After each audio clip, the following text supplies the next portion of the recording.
Assalamualaikum warahmatullahi wabarakatuh. Masih bersama saya di channel Yadi Aindo. Untuk kali ini saya akan membawakan sebuah cerita yang berjudul Setelah 14 Hari Kematiannya.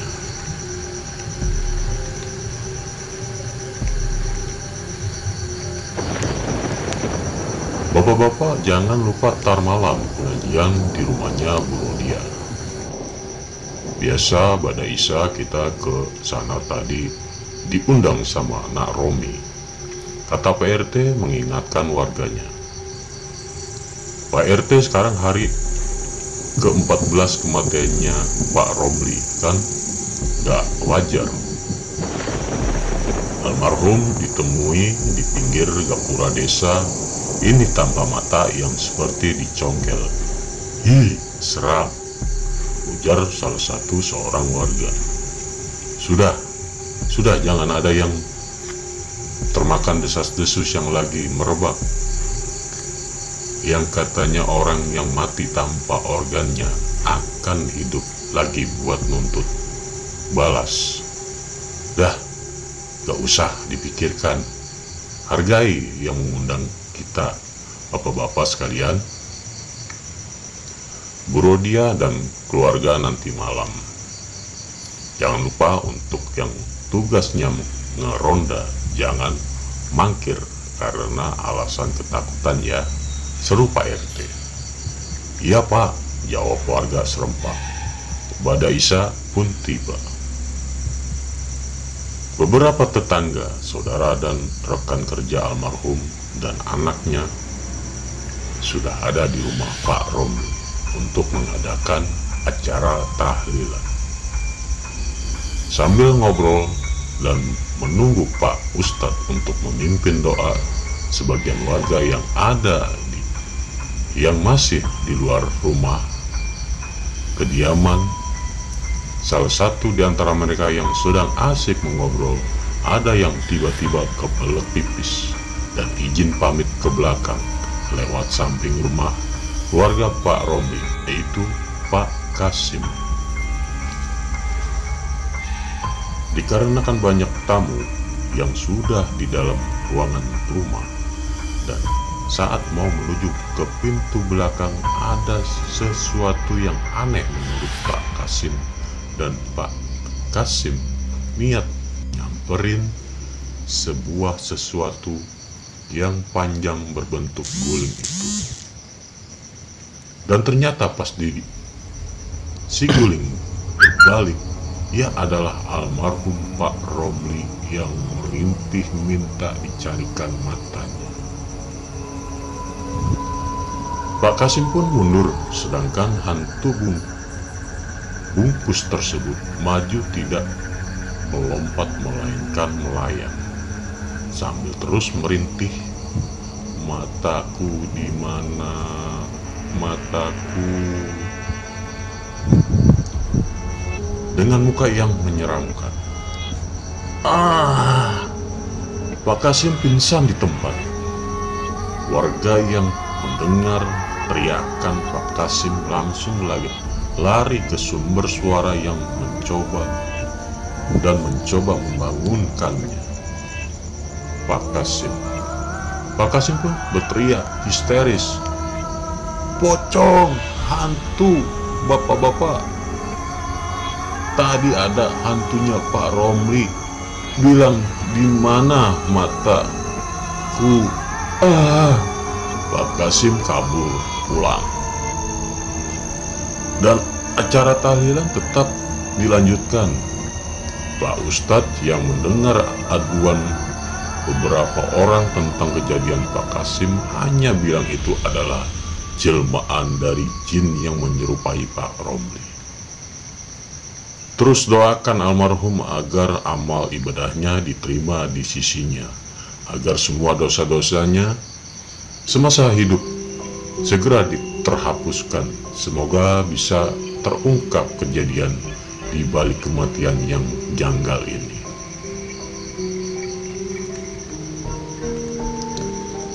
Sudah banyak warga yang bertemu dengan hantu bungkus Pak Romli yang minta dicarikan matanya atau bertanya di mana matanya.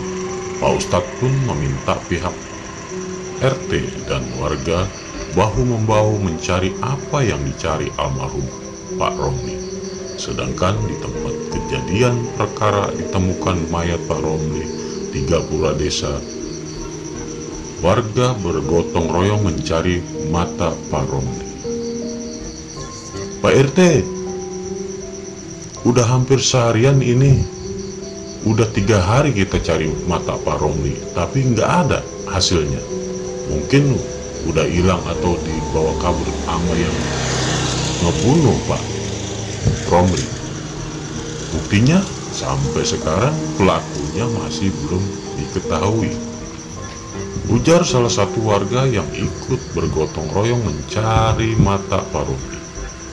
Sementara keluarga Pak Romli sangat bersedih kenapa harus Pak Romli yang gentayangan dan meneror warga desa. Tanda tanya muncul di kepala anak Pak Romli. Benarkah itu hantumu, Pak? Kami sudah memakamkan Bapak secara layak. Aku janji akan cari pembunuh Bapak, batin Romli.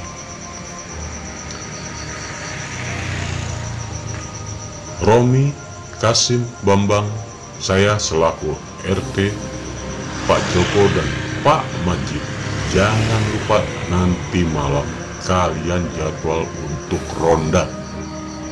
Romi menggantikan almarhum bapaknya Pak Romli, ujar Pak RT. Rom, hantu bapakmu kenapa ganggu warga desa sini, Rom? Kami takut.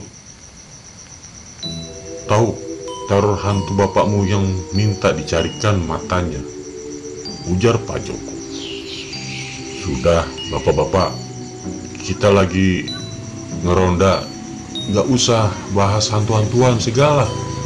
Emangnya bapak pada berani, ujar Pak RT. Gak apa-apa Pak RT, saya juga sebagai anak almarhum juga sedih dan bingung kenapa bapak saya sampai gentayangan.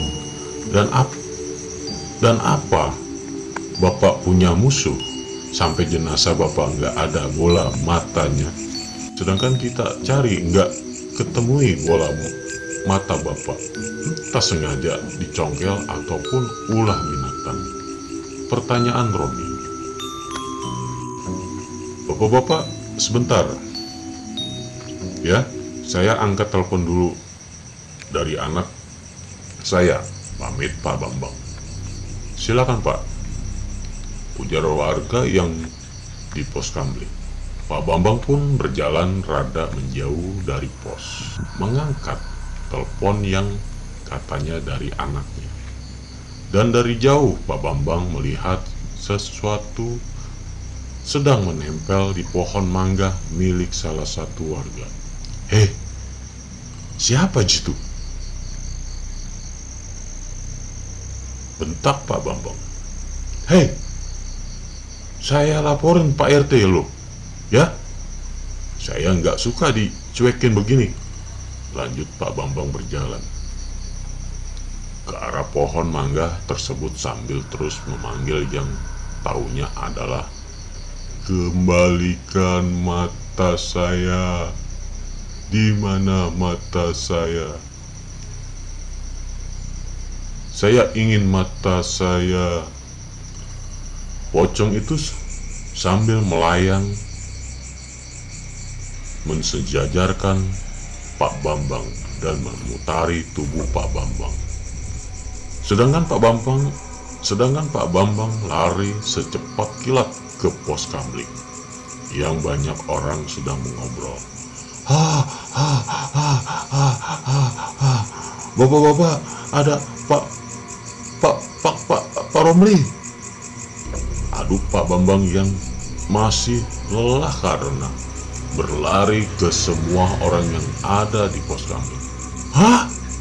jawab mereka serempak. "Di mana, Pak?" pertanyaan Romi. "Di kebun mangga yang di sana, Rom. Hati-hati." Dia masih nanyain matanya, tunjuk Pak Bambang ke kebun mangga tadi. Mereka serempak menghampiri kebun mangga yang ditunjuk oleh Pak Bambang.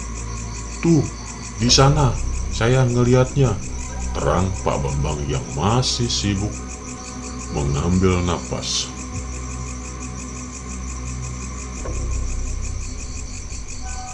"Di mana, Pak Bambang?" ujar Pak RT. "Di sana," tunjuk Romi di atas pohon mangga yang lumayan besar. Dan pocong tersebut malah terbang turun. Warga pun ada yang pingsan dan kabur pulang. Yang masih sadar dan tidak begitu takut ialah Pak RT dan Romi. Walaupun Pak RT berdiri di belakang Romi sambil celananya Pak RT basah. Ternyata Pak RT terkencing-kencing. Yang ternyata Pak RT mengompol. Ini bukan alam Bapak. Pulang, Pak. Kasihan Ibu. Jadi sakit-sakitan karena ulah Bapak. Siapa yang ambil mata Bapak? Bapak punya salah apa sama orang, Pak? Ujar Romi yang tak takut dengan hantu.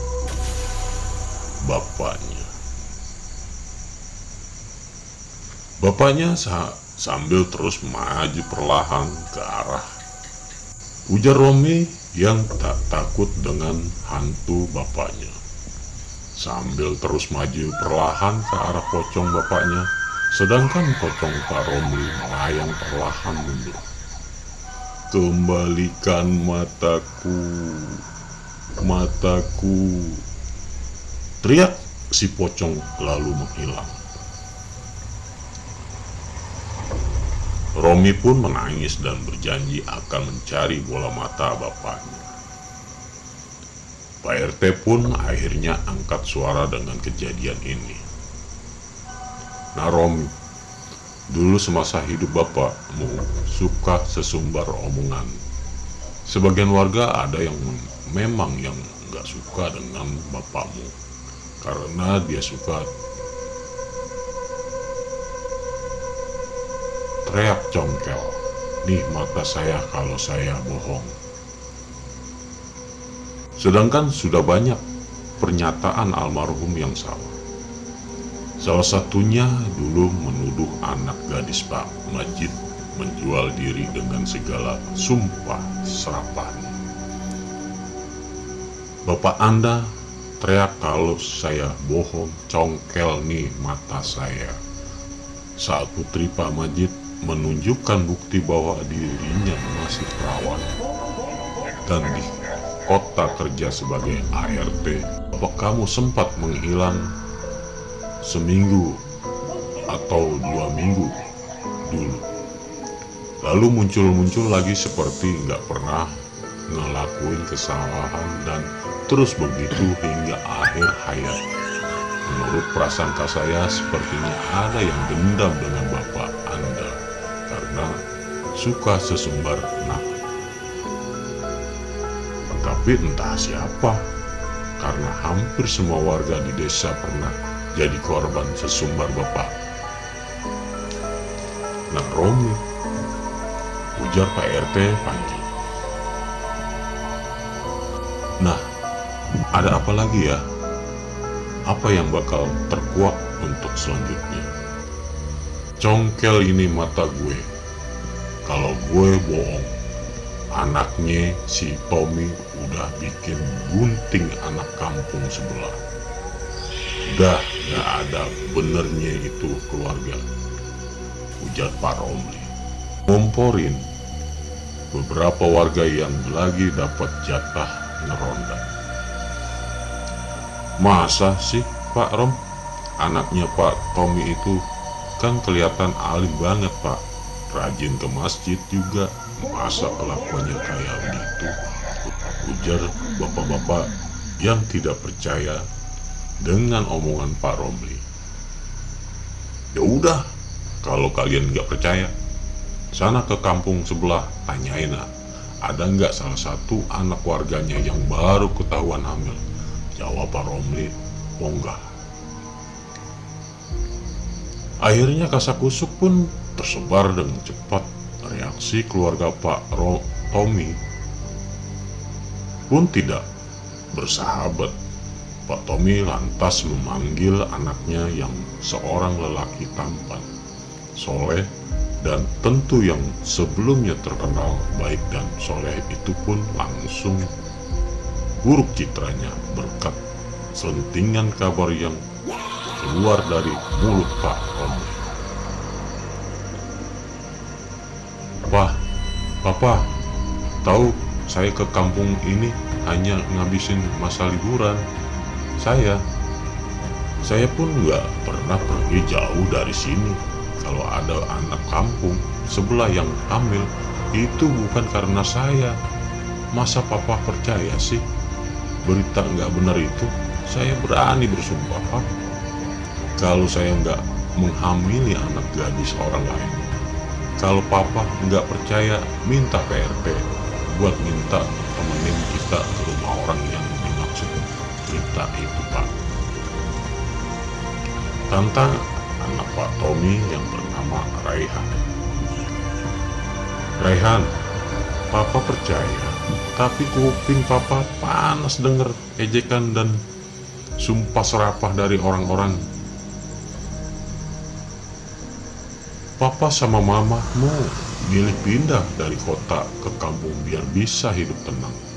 Malah saat kamu lagi liburan kuliah, malah ada selentingan panas begini. Sumber papa Raihan yang bernama Tommy.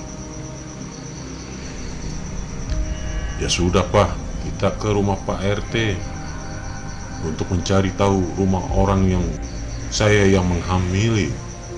Sahut Raihan tidak pantang mundur.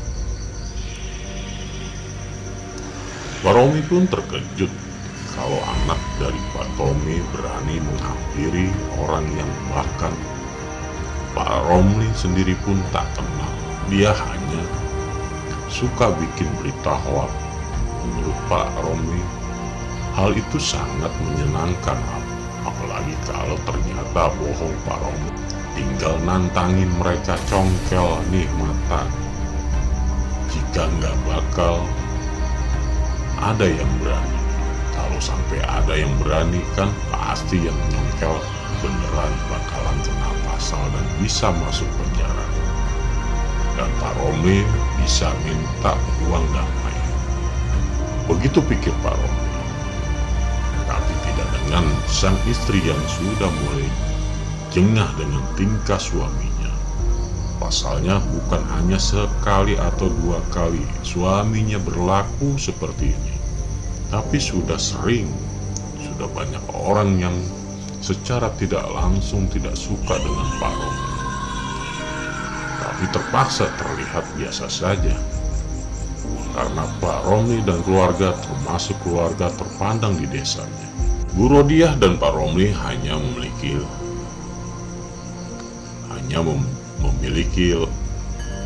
satu anak, yaitu anak lelaki yang bernama Romi. Namun sayang, Romi memilih ikut tinggal dengan neneknya karena nenek dan kakeknya tinggal sendiri di kota. Dan akses pendidikan lebih mudah terakses dibanding di desa yang hanya bisa dihitung jari jumlah sekolah di desanya.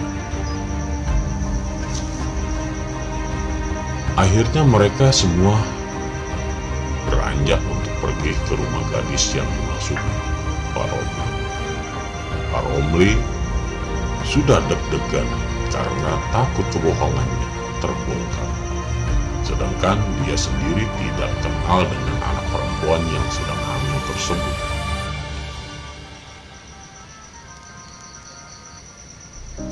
Setelah dipersilakan masuk, dan duduk oleh orang-orang tua dari perempuan yang dituduh hamil oleh Raihan, anak dari Pak Tommy.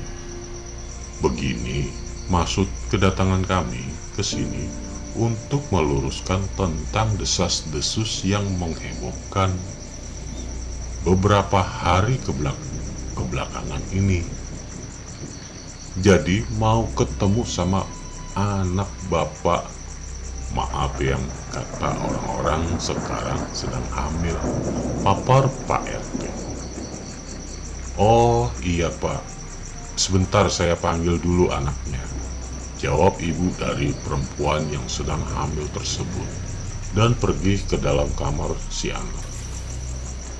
Keluarlah si perempuan muda yang mungkin masih belia, tapi dengan perut membuncit, yang langsung duduk di hadapan Pak RT, saksi dari tetangga Pak Tommy dan keluarga Pak Tommy sendiri. Maaf, ada apa ya cari saya? Tanya perempuan muda tersebut setelah duduk dibantu oleh ibunya.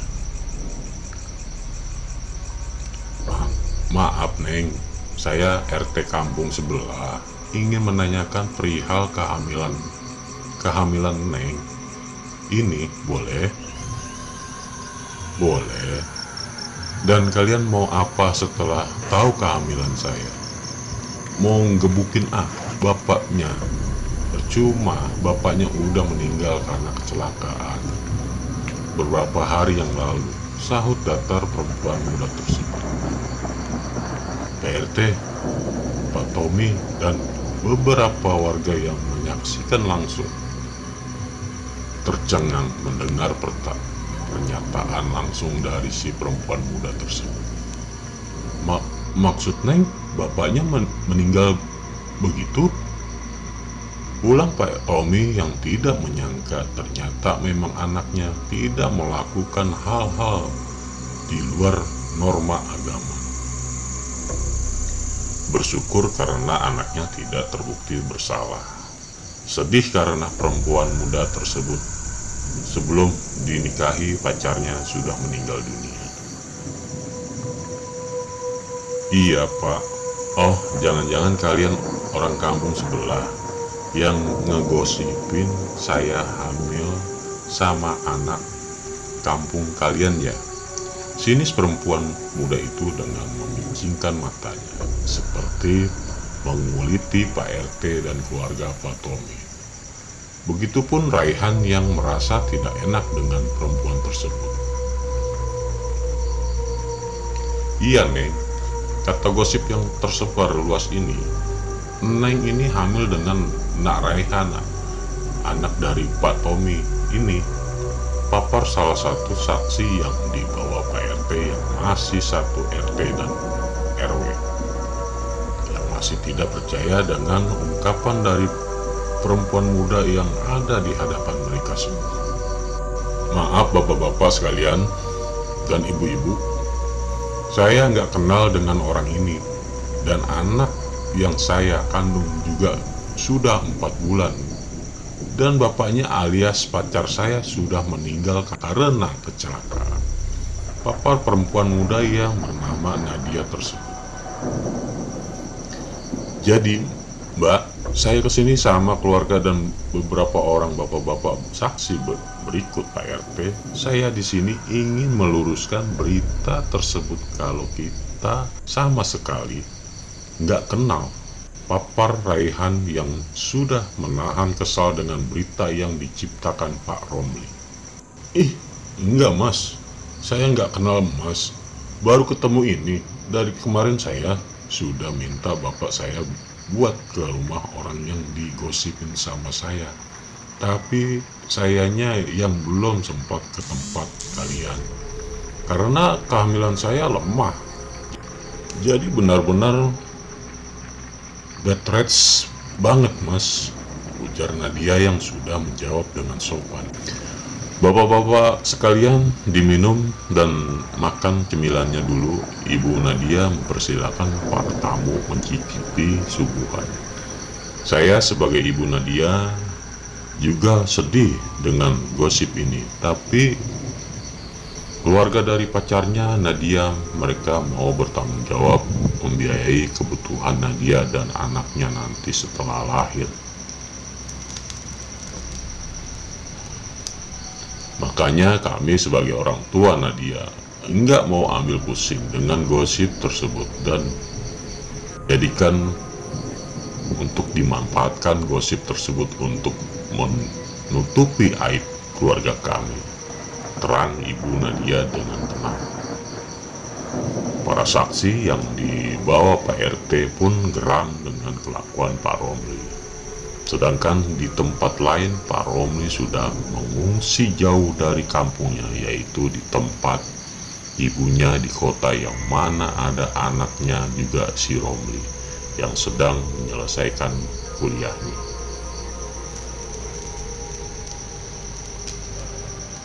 Pak Romli tidak memikirkan perasaan sang istri yang juga dilanda ketakutan, takut diamuk para warga yang sudah mengetahui berita aslinya.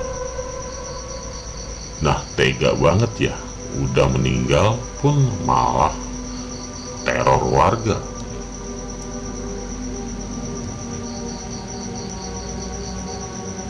Pak Romli memfitnah lagi ke seluruh korban-korbannya. Setelah beberapa waktu berlalu, para warga sudah tidak memikirkan masalah yang sebelumnya ditimbulkan oleh Pak Romli. Warga pun sudah mulai melakukan aktivitasnya seperti biasa. Pak Romli pun sudah bisa dengan tenang kembali ke desanya karena warga sudah mulai sibuk, dan datanglah salah satu anak dari salah satu warga yang bernama Majid, memiliki anak gadis yang cantik bernama Siti. Si Siti setelah 3 tahun tidak pulang kampung dikarenakan Siti bekerja di pusat kota yang dalam perjanjiannya dia tidak boleh pulang kampung sebelum habis masa kontrak selama 3 tahun. Siti mendapatkan bos yang baik di kota, walaupun Siti tidak boleh pulang kampung karena bosnya karena membuat peraturan biar Siti tidak kabur. Tapi Siti berhasil dan sudah mendapat kepercayaan bosnya. Tibalah Siti di kampung yang dia rindukan. Pak Romli pun saat bertemu Siti di gapura depan desanya pun terpukau dengan kecantikan Siti. Karena yang dia ketahui dulu sebelum berangkat ke kota, Siti adalah gadis yang cupu. Rambut selalu dikepang 2 dengan poni depan, selalu mengenakan rok panjang dan kemeja panjang. Sekarang sangat berbeda jauh dengan Siti yang dikenalnya dulu. Siti pun beranjak pergi dari hadapan Pak Romli. Pak Romli langsung mengejar Siti dan SKSD. Pak Romli pun berniat ingin menjadikan Siti istri keduanya karena dipikirkan Pak Romli, jika bisa mendapatkan gadis cantik seperti ini, pasti orang-orang akan kagum dengan dirinya. Begitu pikiran Pak Romli. Siti pun terus dipepet Pak Romli, merasa risih karena dulu Pak Romli pernah menghadrik bapaknya yaitu Pak Majid. Siti masih merasa sakit hati. Makanya dengan tekad yang bulat, Siti memberanikan diri untuk merantau, untuk mengangkat derajat bapaknya di desa. Dan perjuangan Siti tidak sia-sia. Setelah 3 tahun setelah kepergiannya dari desa, berkat hasil kerja keras Siti, sekarang Pak Majid menjadi salah seorang juragan tomat dan sudah memiliki rumah baru di desanya dan berhasil merenovasi rumah lamanya. Sampailah Siti di depan rumah orang tua yang telah berhasil dia merenovasi. Siti pun pamit kepada Pak Ramli karena sudah merasa jengah dengan tingkah bapak-bapak satu itu. Assalamualaikum Pak. Waalaikumsalam. Duh, ya Allah, wedongku bapak wis mantuk.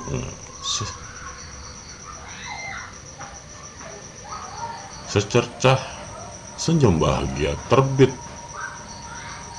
dari wajah keriput Pak Majid yang langsung memeluk anak gadis satu-satunya.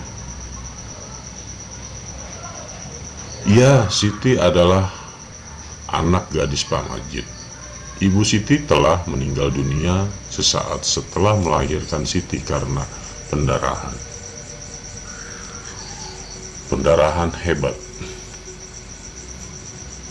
Karena melahirkan di dukun beranak yang saat itu buat ke bidan pun tidak mampu. Sedangkan di rumah Pak Romli seperti anak ABG yang sedang kasmaran. Bu Rodiah yang saat ini ada di depan matanya pun seakan tidak terlihat oleh Pak Romli. Pak, makan dulu. Sudah malam nih. Bapak dari tadi kenapa toh? Senyum-senyum sendiri, tanya Bu Rodiah curiga. Ah, ibu ganggu bapak aja. Makanlah sendiri, bapak mau beli nasi goreng di depan gapura sana. Pak Romli pun bangun dari kursi yang ditempatinya. Bu Rodiah menghelas napas. Dia tak tahu kalau suaminya seperti itu. Biasanya sedang naksir perempuan muda. Karena memang sifatnya ya, Pak Rom